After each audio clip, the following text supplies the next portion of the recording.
ನಮಸ್ಕಾರ. ಅಫ್ಯಾಂಟೇಸಿಯಾ ಮಾನಸಿಕ ಚಿತ್ರಣ ಮೂಡದ ಸೋಜಗದ ಸ್ಥಿತಿ. ನಿಮ್ಮ ಕಣ್ಣುಗಳನ್ನು ಮುಚ್ಚಿ ಒಂದು ಕೆಂಪು ಸೇಬನ್ನು ಕಲ್ಪನೆ ಮಾಡಿಕೊಳ್ಳ್ರಿ. ಅದರ ಹೊಳಪು, ದುಂಡಾದ ಆಕಾರ, ಬಣ್ಣ ಇವೆಲ್ಲವೂ ಬಹುಶಃ ನಿಮ್ಮ ಮನಸ್ಸಿನಲ್ಲಿ ಸಾಕಷ್ಟು ಸ್ಪಷ್ಟವಾಗಿ ಮೂಡಿಬರಬಹುದು. ಆದರೆ ಜಗತ್ತಿನ ಕೆಲವರಿಗೆ ಇದು ಅಸಾಧ್ಯ. ಅವರು ಸೇಬಿನ ಬಗ್ಗೆ ಯೋಚನೆ ಮಾಡಬಹುದು, ಅದರ ಗುಣಲಕ್ಷಣಗಳನ್ನ ವಿವರಿಸಬಲ್ಲರು, ಆದರೆ ಅದರ ಚಿತ್ರವನ್ನು ಮನಸ್ಸಿನಲ್ಲಿ ಕಾಣೋದಕ್ಕೆ ಅವರಿಂದ ಸಾಧ್ಯ ಆಗೋದಿಲ್ಲ. ಈ ಅಪರೂಪದ ಸ್ಥಿತಿನೇ ಅಫ್ಯಾಂಟೇಸಿಯಾ.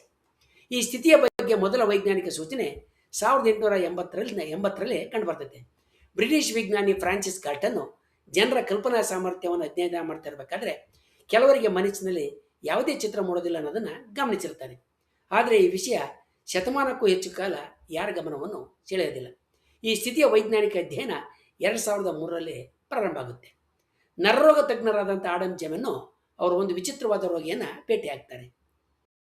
ಹೃದಯಕ್ಕೆ ಸಂಬಂಧಪಟ್ಟಂಥ ಒಂದು ವೈದ್ಯಕೀಯ ಪ್ರಕ್ರಿಯೆಯ ನಂತರ ಆ ವ್ಯಕ್ತಿ ತನ್ನ ದೃಶ್ಯ ಕಲ್ಪನೆಯ ಸಾಮರ್ಥ್ಯವನ್ನು ಸಂಪೂರ್ಣವಾಗಿ ಕಳ್ಕೊಂಡಿರ್ತಾನೆ. ತನ್ನ ಮಕ್ಕಳ ಅಥವಾ ಮೊಮ್ಮಕ್ಕಳ ಮುಖಗಳನ್ನ ನೆನಪಿಸಿಕೊಳ್ಳೋದಕ್ಕೆ ಪ್ರಯತ್ನ ಪಟ್ಟರೂ ಕೂಡ ಯಾವುದೇ ಚಿತ್ರ ಆತನ ಮನಸ್ಸಿನಲ್ಲಿ ಮೂಡ್ತಾ ಇರಲ್ಲ. ಈ ಘಟನೆ ಜೆಮೆನ್ ಅವರ ಕುತೂಹಲವನ್ನು ಕೆರಳಿಸ್ತದೆ. ನಂತರ ಅವರು ಈ ವಿದ್ಯಮಾನಕ್ಕೆ ಅಫ್ಯಾಂಟೇಸಿಯಾ ಅನ್ನುವ ಹೆಸರನ್ನು ಕೊಡ್ತಾರೆ. ಫ್ಯಾಂಟೇಸಿಯಾ ಅಂತ ಹೇಳಿದ್ರೆ ಮನಸ್ಸಿನ ಕಣ್ಣು. ಅದರ ಅನುಪಸ್ಥಿತಿಯನ್ನು ಸೂಚಿಸೋದಕ್ಕೆ ಅದರ ಮುಂದೆ ಎಂತಕ್ಕಂಥ ಪೂರ್ವ ಪ್ರತ್ಯಯವನ್ನು ಸೇರಿಸ್ತಾರೆ ಅವರು. ಅಫ್ಯಾಂಟೇಸಿಯಾ ಅನ್ನೋ ಪದ ಗ್ರೀಕ್ ಮೂಲದಿಂದ ಬಂದತೆ. ಕಲ್ಪನಾ ಚಿತ್ರಣದ ಅನುಪಸ್ಥಿತಿ ಅಂತ ಅದರ ಅರ್ಥ. ಅಫ್ಯಾಂಟೇಸಿಯಾ ಇರುವ ವ್ಯಕ್ತಿಗಳು ತಮ್ಮ ಮನಸ್ಸಿನಲ್ಲಿ ದೃಶ್ಯ ಚಿತ್ರಗಳನ್ನು ರೂಪಿಸೋದಕ್ಕೆ ಸಾಧ್ಯವೇ ಆಗೋದಿಲ್ಲ. ಸಾಮಾನ್ಯವಾಗಿ ನಾವು ನಮ್ಮ ಬಾಲ್ಯದ ಮನೆ, ಸ್ನೇಹಿತರ ಮುಖ ಅಥವಾ ಸಮುದ್ರ ತೀರದ ಸೂರ್ಯಾಸ್ತವನ್ನು ನೆನಪಿಸ್ಕೊಂಡ್ರೆ ಮನಸ್ಸಿನಲ್ಲಿ ಅದರ ಚಿತ್ರ ಮೂಡ್ತದೆ. ಹಾಗೆಯೇ ಬಹುತೇಕ ನಮ್ಮ ನೆನಪುಗಳು ಒಂದು ರೀತಿಯಲ್ಲಿ ಚಿತ್ರವಾಗಿ ನಮ್ಮ ಮನಸ್ಸಿನಲ್ಲಿ ಕಾಣ್ತವೆ, ಮೂಡ್ತವೆ. ಆದರೆ ಅಫ್ಯಾಂಟೇಸಿಯಾ ಹೊಂದಿರತಕ್ಕಂಥ ಅವರ ಮನಸ್ಸಿನಲ್ಲಿ ಅಂಥ ಚಿತ್ರಗಳು ಮೂಡೋದಿಲ್ಲ. ಅವರು ವಿಷಯವನ್ನು ಅರ್ಥ ಮಾಡಿಕೊಳ್ತಾರೆ, ಅದರ ಬಗ್ಗೆ ಯೋಚನೆ ಮಾಡ್ತಾರೆ, ಆದರೆ ಮನಸ್ಸಿನ ಕಣ್ಣು ಅವರಲ್ಲಿ ಕಾರ್ಯನಿರ್ವಹಣೆಯನ್ನು ಮಾಡೋದಿಲ್ಲ. ಮಾನವ ಮೆದುಳಿನಲ್ಲಿ ದೃಶ್ಯ ಕಲ್ಪನೆ ರೂಪುಗೊಳ್ತಕ್ಕಂಥ ಪ್ರಕ್ರಿಯೆ ಅತ್ಯಂತ ಸಂಕೀರ್ಣವಾಗಿದೆ. ನಾವು ಯಾವುದನ್ನಾದರೂ ನೆನಪಿಸ್ಕೊಳ್ಬೇಕಾದ್ರೆ ಮೆದುಳಿನ ನೆನಪಿನ ಕೇಂದ್ರಗಳಿಂದ ಮಾಹಿತಿ ದೃಷ್ಟಿ ಪ್ರಾಂತಕ್ಕೆ ಸಾಗುತ್ತೆ. ಅಲ್ಲಿ ಮನೋಚಿತ್ರಗಳು ನಿರ್ಮಾಣ ಆಗ್ತವೆ. ಆದರೆ ಅಫ್ಯಾಂಟೇಸಿಯಾ ಹೊಂದಿರುವ ಜನರಲ್ಲಿ ಈ ಪ್ರಕ್ರಿಯೆ ದುರ್ಬಲ ಆಗಿರ್ಬೋದು ಅಥವಾ ಸಂಪೂರ್ಣ ಕಾರ್ಯನಿರ್ವಹಣೆ ಆಗದೇ ಇರ್ಬೋದು ಅಂತ ಭಾವಿಸಲಾಗಿದೆ. ಹೀಗಾಗಿ ಅವರಿಗೆ ಮನಸ್ಸಿನಲ್ಲಿ ಚಿತ್ರಗಳು ಮೂಡೋದಿಲ್ಲ. ಅಫ್ಯಾಂಟೇಸಿಯಾದ ಅತ್ಯಂತ ಕುತೂಹಲಕಾರಿ ಅಂಶ ಅಂತ ಹೇಳಿದ್ರೆ ಇದು ವ್ಯಕ್ತಿಯ ಬುದ್ಧಿವಂತಿಕೆಯನ್ನು ಅಥವಾ ಸೃಜನಶೀಲತೆಯನ್ನು ಕಡಿಮೆ ಮಾಡೋದಿಲ್ಲ. ಅನೇಕ ಅಫ್ಯಾಂಟೇಸಿಯಾ ಹೊಂದಿರತಕ್ಕಂಥ ವಿಜ್ಞಾನಿಗಳು, ಇಂಜಿನಿಯರ್ಗಳು, ಲೇಖಕರು, ಕಲಾವಿದರು ಮತ್ತು ಉದ್ಯಮಿಗಳು ಕೂಡ ಕಂಡುಬಂದಿದ್ದಾರೆ. ಅವರು ದೃಶ್ಯ ಚಿತ್ರಗಳ ಬದಲಿಗೆ ತರ್ಕ, ಭಾಷೆ ಮುಂತಾದ ಪರಿಕಲ್ಪನೆಗಳ ಸಂಬಂಧಗಳ ಮೂಲಕ ಯೋಚನೆ ಮಾಡ್ತಾರೆ. ಇದು ಮಾನವ ಬುದ್ಧಿಶಕ್ತಿ ಒಂದೇ ದಾರಿನಲ್ಲಿ ಕಾರ್ಯನಿರ್ವಹಣೆ ಮಾಡೋದಿಲ್ಲ, ಕಾರ್ಯನಿರ್ವಹಿಸೋದಿಲ್ಲ ಅನ್ನೋದಕ್ಕೆ ಒಂದು ಅತ್ಯುತ್ತಮವಾದಂಥ ನಿದರ್ಶನ ಆಗಿದೆ. ಅತ್ಯಂತ ಆಸಕ್ತಿದಾಯಕ ಸಂಗತಿ ಅಂತ ಹೇಳಿದ್ರೆ ಅನೇಕ ಅಫ್ಯಾಂಟೇಸಿಯಾ ಇರೋರು ತಮ್ಮ ಜೀವನದ ಬಹುಭಾಗವನ್ನು ಈ ವ್ಯತ್ಯಾಸದ ಅರಿವಿಲ್ಲದೆ ಕಳೀತಾರೆ. ಎಲ್ಲರೂ ತಮ್ಮಂತೆಯೇ ಯೋಚನೆ ಮಾಡ್ತಾರೆ ಅಂತ ಅವರು ಭಾವಿಸ್ತಾರೆ. ಇತರರು ನಿಜವಾಗಿಯೂ ಮನಸ್ಸಿನಲ್ಲಿ ಚಿತ್ರಗಳನ್ನು ನೋಡ್ತಾರೆ ಅನ್ನೋದು ಅವರಿಗೆ ನಂತರ ತಿಳಿಯುತ್ತೆ. ಕೆಲವರು ತಮ್ಮ ತಾಯಿ ಅಥವಾ ತಂದೆಯ ಮುಖವನ್ನು ಕೂಡ ನೆನಪಿಸ್ಕೊಳ್ಳೋಕ್ಕೆ ಸಾಧ್ಯ ಇಲ್ಲ ಅಂತ ಹೇಳಿದ್ದಾರೆ. ಅವರಿಗೆ ತಮ್ಮ ಪೋಷಕರ ಬಗ್ಗೆ ಅನೇಕ ಸಂಗತಿಗಳು ಗೊತ್ತಿರ್ತವೆ, ಆದರೆ ಅವರ ಮುಖದ ಯಾವುದೇ ದೃಶ್ಯ ಅವರಿಗೆ ನೆನಪಲ್ಲಿ ಇರೋದಿಲ್ಲ.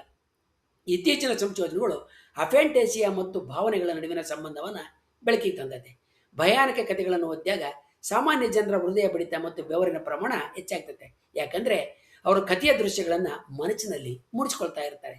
ಆದರೆ ಅಫ್ಯಾಂಟೇಸಿಯಾ ಹೊಂದಿರೋರಲ್ಲಿ ಈ ಪ್ರತಿಕ್ರಿಯೆ ಕಡಿಮೆ ಕಂಡು ಬರ್ತದೆ. ದೃಶ್ಯ ಕಲ್ಪನೆಯ ಕೊರತೆಯಿಂದ ಭಾವನೆಗಳ ತೀವ್ರತೆಯು ಕೂಡ ಕಡಿಮೆ ಆಗುತ್ತೆ ಅನ್ನುವ ಸೂಚನೆ ಇದರಿಂದ ದೊರೆಯುತ್ತೆ. ಅಫ್ಯಾಂಟೇಸಿಯಾ ನೆನಪುಗಳ ಮೇಲೆ ಕೂಡ ಪರಿಣಾಮವನ್ನು ಬೀರ್ತದೆ ಅಂತ ಸಂಶೋಧಕರು ಕಂಡಿದ್ದಾರೆ.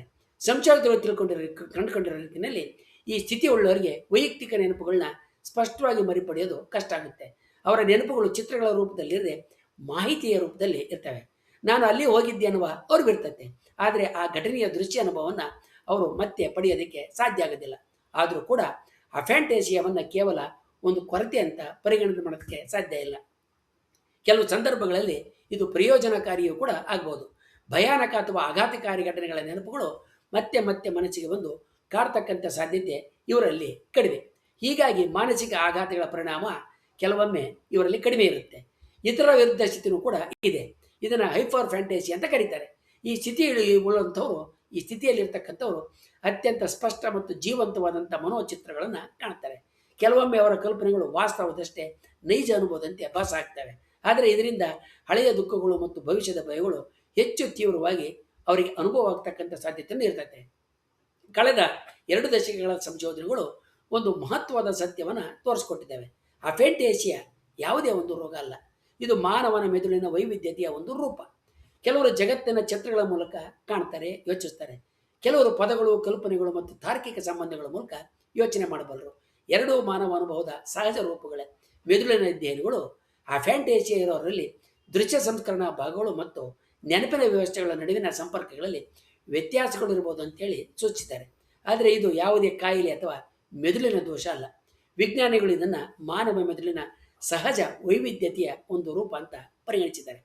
ಕೊನೆಯದಾಗಿ ಫ್ಯಾಂಟೇಸಿಯಾ ನಮಗೆ ಒಂದು ಮಹತ್ವದ ಪಾಠವನ್ನು ಕಲಿಸ್ತದೆ. ಪ್ರತಿಯೊಬ್ಬ ಮಾನವನ ಮನಸ್ಸು ಒಂದೇ ರೀತಿಯಲ್ಲಿ ಕಾರ್ಯನಿರ್ವಹಣೆಯನ್ನು ಮಾಡೋದಿಲ್ಲ. ನಾವು ಜಗತ್ತಿನ ನೋಡೋದು, ನೆನಪಿಸ್ಕೊಳ್ಳೋದು ಮತ್ತು ಕಲ್ಪಿಸಿಕೊಳ್ಳೋದು ಅನೇಕ ರೀತಿಯಲ್ಲಿರ್ಬೋದು. ಮನಸ್ಸಿನ ಕಣ್ಣಿಲ್ದವರು ಕೂಡ ಸಂಪೂರ್ಣ ಜೀವನವನ್ನು ನಡೆಸಬಲ್ಲರು, ಬದುಕನ್ನು ಸಾಗಿಸಬಲ್ಲರು, ಸೃಜನಶೀಲರಾಗಿ ಇರಬಲ್ಲರು ಮತ್ತು ಯಶಸ್ಸನ್ನು ಕೂಡ ಸಾಧಿಸಬಲ್ಲರು. ಆ ಫ್ಯಾಂಟಸಿ ಅನ್ನೋದು ಮಾನವ ಬುದ್ಧಿಶಕ್ತಿಯ ಮಿತಿಯಲ್ಲ, ಅದು ಮಾನವ ಮನಸ್ಸಿನ ಅದ್ಭುತ ವೈವಿಧ್ಯತೆಯ ಮತ್ತೊಂದು ರೂಪ ಅಂತ ಸದ್ಯಕ್ಕೆ ವಿಜ್ಞಾನಿಗಳು ಹೇಳ್ತಾ ಇದ್ದಾರೆ. ಮುಂದಿನ ವಿಡಿಯೋದಲ್ಲಿ ನಾವು ಮಾನಸಿಕ ಮತ್ತು ಮೆದುಳು ನಡುವಿರುವ ಸಂಬಂಧಗಳು ಮತ್ತು ಅವುಗಳ ನಡುವೆ ಇರತಕ್ಕಂಥ ಸಂಬಂಧ ಕಡಿದೋದಾಗ ಉಂಟಾಗ್ತಕ್ಕಂಥ ವಿಚಿತ್ರ ಅನುಭವಗಳು ಮತ್ತು ಸಂಗತಿಗಳ ಬಗ್ಗೆ ಮುಂದಿನ ವಿಡಿಯೋಗಳಲ್ಲಿ ತಿಳ್ಕೊಳ್ಳೋಣ. ವಂದನೆಗಳೊಂದಿಗೆ.